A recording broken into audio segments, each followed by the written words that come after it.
আবদ্ধ ঘরের ভিতর নিয়ে একটা প্লেটে দুজনের দুধ আমার সামনে হাজির হলো। ছেলের জন্ম দেওয়া নারীর দুধ হাজির করা হলো, মেয়ের জন্ম দেওয়া নারীর দুধ হাজির করা হলো। হযরত আলী বললেন, এই যে যা দুধটা ঘন এ ছেলে জন্ম দিয়েছে, আর যা দুধটা পাতলা এ জন্ম দিয়েছে।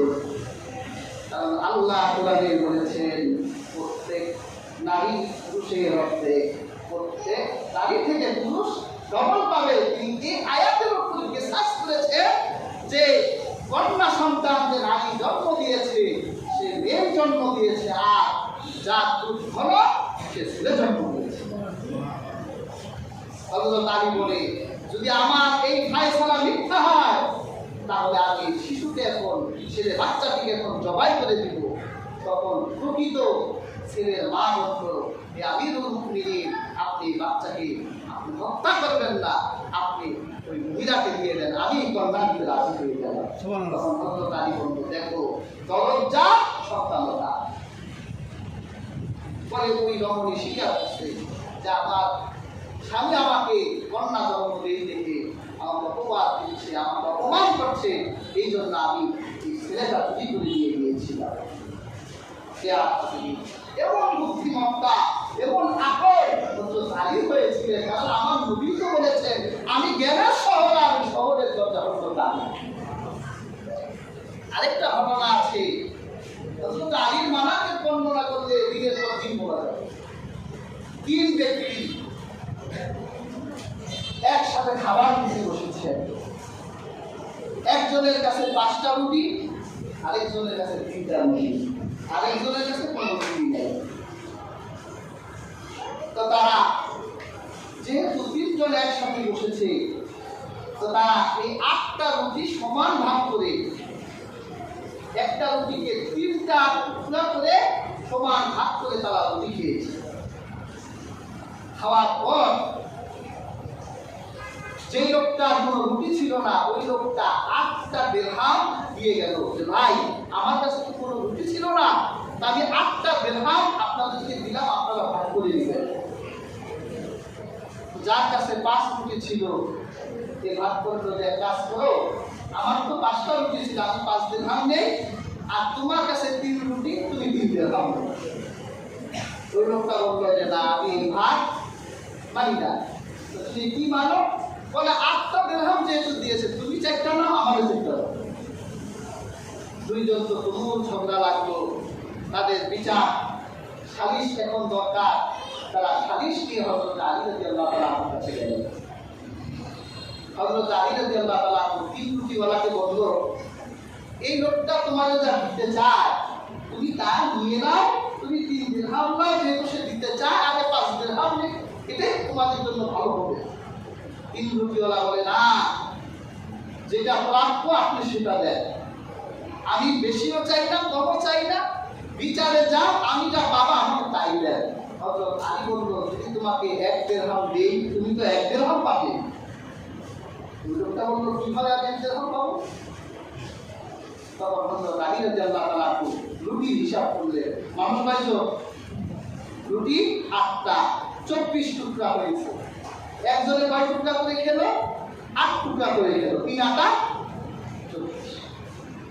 তো যার 5 রুটি, তার রুটিতে টুকরা হলো কয়টা? 15টা টুকরা হলো। আর যার 3 রুটি, তার টুকরা 9 টুকরা, সে 9 টুকরা 8 টুকরা নিজে খেয়েছে। তার 1 টুকরা, আর যার 15 টুকরা, সে 8 টুকরা, আর তার 7 টুকরা লোক খেয়েছে। হযরত আলী রাদিয়াল্লাহু তাআলা বলল যে এর 7 টুকরা যিনি খেয়েছেন তিনি 7টা দিরহাম একে দিয়েছেন, আর তোমার 1 টুকরা দিয়েছে তুমি 1 দিরহাম। ওই লোক তো দেখলো যে এই হিসাবের আগে আমারে যে লোকটা 3 দিরহাম দিতে চাইছে, এটাই তো ভালো ছিল। হযরত আলী কাররামাল্লাহু ওয়াজহাহু তিনি এমন ব্যক্তি ছিলেন, তার এমন বিচক্ষণতা ছিল। হযরত ওমর রাদিয়াল্লাহু তাআলা বলতেন যে আমার কাছে যে কোনো বিচার আসছে, ফুয়া আসছে, আমি হযরত আলীর কাছে পাঠিয়ে দিতাম। আল্লাহ হাবিব সাল্লাল্লাহু আলাইহি ওয়াসাল্লামের এই প্রিয় সাহাবী হযরত আলী কাররামাল্লাহু ওয়াজহাহু এই রাসূলুল্লাহ সাল্লাল্লাহু আলাইহি ওয়াসাল্লামের এত মহব্বতের ব্যক্তি হওয়া সত্ত্বেও, বেহেশতের সুসংবাদ প্রাপ্ত হওয়ার পরেও আল্লাহ নবী সাল্লাল্লাহু আলাইহি ওয়াসাল্লাম তার ব্যাপারেও রাসূলুল্লাহ ভবিষ্যৎবাণী করেছিলেন যে আমার এই আহলে বাইতের অন্যতম হযরত আলীকেও শহীদ করে দেওয়া হবে। প্রিয় হাজরিন, হযরত আলী রাদিয়াল্লাহু তাআলা আনহু তিনি শাহাদাতের সুধা পান করেছিলেন। তিনি যখন মুআবিয়া রাদিয়াল্লাহু তাআলা আনহুর সাথে যখন তার দ্বন্দ্ব চরম আকার ধারণ করল, বিশেষ করে উষ্টি সিফিনের যুদ্ধে হযরত আলী রাদিয়াল্লাহু তাআলা আনহু যখন উপলব্ধি করতে পারলেন যে আল্লাহর হাবিবের এই পবিত্র শহর মদিনায় রক্তপাত হতে পারে, তখন তিনি ইসলামের রাজধানী মদিনাকে বাদ দিয়ে তিনি ইসলামের রাজধানী করলেন বর্তমান ইরাকের কুফা এলাকাকে। তিনি সেই কুফাতে চলে গেলেন। জীবনের শেষ দিন পর্যন্ত তিনি সেই কুফাতে জীবনযাপন করেছিলেন। প্রিয় হাজরিন, হযরত আলী রাদিয়াল্লাহু তাআলা আনহু তিনি ঘর থেকে ফজরের নামাজ পড়ার জন্য বের হলেন। মসজিদে গিয়ে তিনি ইমামতি করবেন। আব্দুর রহমান ইবনে ওয়ালহাব নামে এক জানোয়ার, যিনি শিয়াদের খারিজদের পয়সাকে হযরত আলী রাদিয়াল্লাহু তাআলা আনহুকে হত্যা করার জন্য এসেছিল। সে যখন বিয়ে করতে গিয়েছিল, তার স্ত্রী তার শ্বশুরকে হযরত আলী রাদিয়াল্লাহু তাআলা আনহু পুরায় যুদ্ধে মেরে ফেলেছিল। ওই স্ত্রী তাকে মহরানা হিসেবে শর্ত দিয়েছিল যে আমি তোমার কাছে বিয়ে করতে পারি, তোমার মহরানা হলো তুমি হযরত আলীকে হত্যা করবে। প্রিয় হাজরিন, হযরত আলী রাদিয়াল্লাহু তাআলা আনহু তিনি ফজরের নামাজ ঘর থেকে ওযু করে তিনি মসজিদের দিকে যখন রওনা হয়েছিলেন, পেছন দিক থেকে আব্দুর রহমান ইবনে ওয়ালহাব আল্লাহর হাবিবের এই প্রিয় সাহাবীকে জান্নাতের সুসংবাদ প্রাপ্ত হযরত আলী মুর্তজা, হযরত আলী আশাউল্লাহি ওয়ালিবের পেছন দিক থেকে আঘাত করে তার শরীর রক্তাক্ত করে দিয়েছিলেন। হযরত আলী রাদিয়াল্লাহু তাআলা আনহু এই অসুস্থ অবস্থায় এক সপ্তাহ তিনি জীবিত ছিলেন। তিনি খুব কষ্ট এবং জুলুমের শিকার হয়েছিলেন, অনেক কষ্ট পেয়েছিলেন তিনি।